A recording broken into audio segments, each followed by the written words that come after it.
Hello, everyone.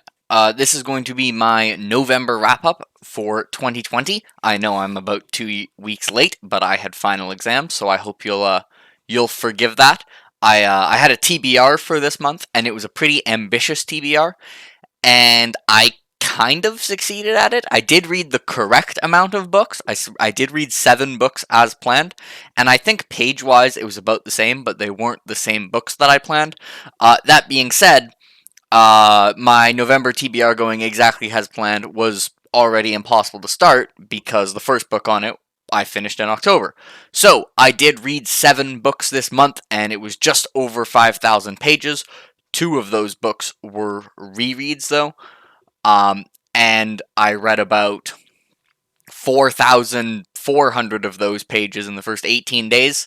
And then the second half, I was much busier and just had a kind of mini reading slump. Anyway, let's talk about the books.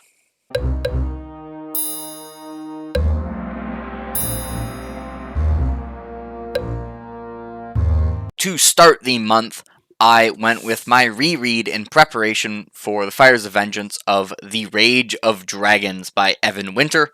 I had to have a review of this on the channel, so if you've watched that or at all talk to me on Discord, you know how I feel about this book, and that is that I absolutely love it, and I still absolutely loved it on reread. Since I already have a full review, I'm not going to talk much about it, but 9.5 out of 10, would absolutely recommend it. I love this series. So, yeah, that was kind of cheating to start the month because I'd already read it, but there you go. That one was an easy 9.5 out of 10. I did know that was going to be coming. After I was done The Rage of Dragons, I did start another book that I will talk about shortly, but about 100 or 200 pages into that book, Dawn Shard by Brandon Sanderson came out, so I basically read that in a day. I don't have the physical copy yet, obviously, because it hasn't been shipped anywhere, so I read that, just the digital version of that, and I really like Dawn Shard. I don't think I enjoyed it I don't enjoy it as much as most of his full books. I think if you compare it to Edge Dancer, I think Risen is a much less divisive character than Lift. Um, and the betrayal and the character work was very fantastic. However, I don't think it doesn't really have a Brandon third act. So I think story-wise, it didn't hit the highs that Sanderson books normally hit, but also had a lot of really well-written characters, and obviously was paced well because things that aren't paced well don't basically get read in one sitting. So that was a 7.7 out of 10, and after that, oh, there's the cat in the background. After that, I continued on the book I'd started, which was The Sword of Kaigan by M.L. Wong. This book I'd heard a lot of really good things about, and I also have a review for this book, but this was a really excellent reading month. I think I already said that last reading month, but I think this reading month was even better. Not in terms of quantity, but in terms of quality. Because this was a 9.2 out of 10. I think I'm going to have a top 15 books I read this year later on, and you can expect this to be on it. I guess you can also expect The Rage of Dragons to be on it. And the next book to be on it as well. And one more. Anyway, a lot of books from this month are going to be on it. This also, I would recommend this book if you enjoy cool moms and sadness. That's what I got. I also do have a full review for this if you want to know more in detail what you're going to go into. But after that, I realized that I'd finished these books a lot faster than I planned, and Rhythm of War still didn't come out for like 7 days, and I was like, well, I wasn't planning on rereading Oathbringer, but I got 7 days, so I reread Oathbringer, so let's talk about Oathbringer.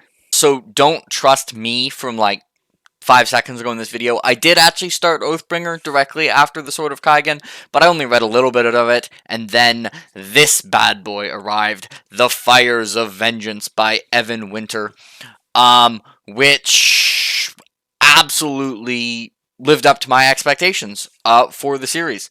I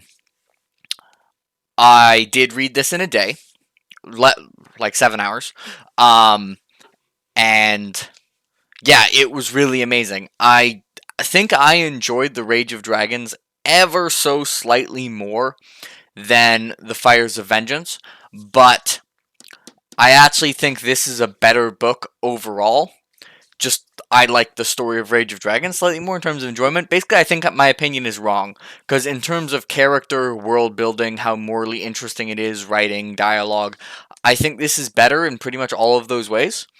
Um, Overall, from what I've seen most people seem to like Fires of Vengeance a little bit more than Rage of Dragons, but also I don't think this is really going to change anyone's mind. I think if you like the Rage of Dragons, you're going to like the Fires of Vengeance. If you didn't like the Rage of Dragons, you're probably not going to like the Fires of Vengeance. Um, it did definitely have a lot of character development, both for Tau and characters around Tau. Um, Still very fantastic action for like not full on battles, but like fights between a few people. Evan Winter is currently my number one power ranking favorite author. Um, I I'm really looking forward to the rest of the series. This is like in terms of how Evan Winter is starting compared to my favorite authors, he's starting with two books I absolutely loved in a row. If he can keep this up, he could contend. If like and continue to improve, he could contend to become my favorite author. Absolutely love this series. Now I can say that we can talk about Oathbringer, and I won't be lying this time. I gave this a 9.4 out of 10. Also, the cover is so nice. Anyway, Oathbringer time. This is a normal thing people do, right? You go, I got 7 days and I don't really want to start any series because I want to start Malazan soon. So I guess I'll just reread this 455,000 word book. That's book 3 in a series that I've already read 3 times. So now I've read it 4 times. Guess what? Still brilliant. Eventually I will make dedicated reviews for all the other Stormlight books. But I'm probably going to. I read Rhythm of War, and then I was like, well, I guess I have to reread the series again. So I'm probably going to reread them in 2021. I say probably. I'm definitely going to reread them in 2021. And I will make video reviews for all 4. This is my least favorite of the 4 Stormlight books. I think it's the only one that has kind of any pacing issues for me.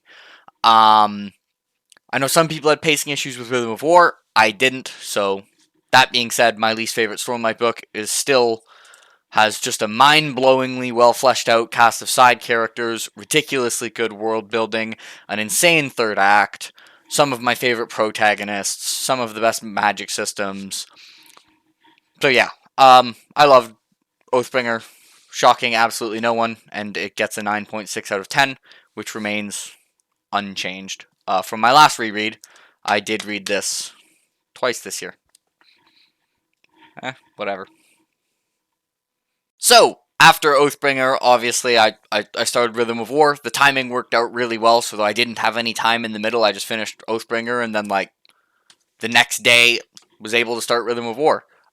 So, timing-wise, worked out really well. I do have a review for Rhythm of War up that I think is my most viewed video, so if you're watching this, you probably also watch that. I guess not if you haven't read the first 3 Stormlight books, so never mind. But I absolutely love the crap out of this book.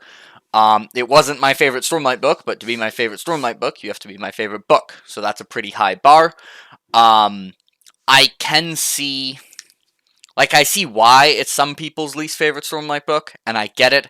But I didn't have pacing issues, as can be evidenced by the fact that I read it in 34 hours. I don't read books like 465,000 word books in a day and a half if I find it to be a slog. So I definitely did not find it to be a slog, and I think character and world building wise, it's the strongest book yet. I think like my appreciation of almost all of the characters improved, and also in terms of for the future books, I had 2 long-running concerns for the Stormlight Archive. Obviously, I won't say what they are because that would be a spoiler, but this book resolved both of them, while also just kicking a lot of ass. So this was a 9.8 out of 10. Absolutely love the crap out of it. You can also expect this to be on my top 10 books I read this year. The question is just, will it be one? You'll have to find out, but it'll be up there.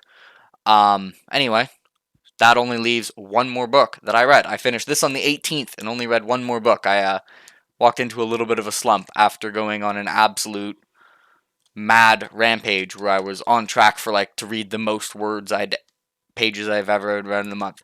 Anyway, one more book to talk about. So, really quickly, you might have wondered, hey, Jake, you got lazy and didn't post a TBR video for January or December.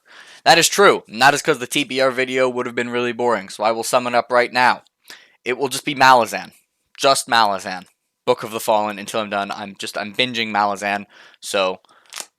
Anyway, the last book I read was The Gardens of the Moon, an annoyingly small book.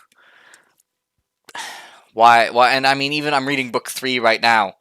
Look how it's not even that big of a book, but it's such a large book. Anyway, Gardens of the Moon, another book I have a review of. This was still a good book, but I guess because of the month was my least favorite book of the month. Tough month. So I did give this a 6.3 out of 10. It definitely wasn't bad. I liked quite a bit about it. I also had some pretty significant issues. As people know, Malazan-wise, it can be pretty confusing at times. That's really the biggest con to it, that just often I had no idea what was going on, and really coming down the stretch, I just didn't really care about the characters, so there was very little tension. However, I can say, as someone who's just over halfway through Memories of Ice, that books 2 and 3 are significantly better. My next video might be a review of Dead House Gates, which is going to be quite a bit more positive. This was already a book I liked, but I really liked Dead House Gates, and then my guess is my Memory of Ice review is going to be even more positive still. I did start Dead House Gates in November, but I didn't finish it, so I'm going to save Dead House Gates for my December wrap-up, which I may actually skip because it's going to only be Malazan books, and I should have reviews for all of them posted already. So there might not be a December wrap-up or a January TBR or a January wrap-up. We'll see. So this might be my last wrap-up for a while, till like February. Anyway, so I joked at the beginning of this month that this was the month of Petrick. If you don't know who Petrick is, he is both a booktuber and a Goodreads reviewer. Go to any popular fantasy book that isn't Wheel of Time, scroll down to see what the top review is, and it's probably Petrick. And I, like all the books I read this month, were part of Petrick's favorite series or favorite books. It was going to be even more the month of Petrick if I read A Time of Courage this month, but I finished in October. And since this was just a ridiculously good reading month, I think a couple months ago I was like, was this my best reading month ever? And then this is now my best reading month ever. So 2020 has been an insane year, which will some of the best. I feel this year will be hard to top reading wise. But Petrick, if you're seeing this, you have damn good taste in books, because I basically read all your favorite books, and yeah, they were all amazing. So there you go. And I started one of your favorite series, which is less amazing, but I think is becoming amazing. So there you go. That is my wrap up and TBR for November and December. Let me know in the comments what books you read during the month of November. Did you read any of these books, and what did you think? Have a nice day, guys.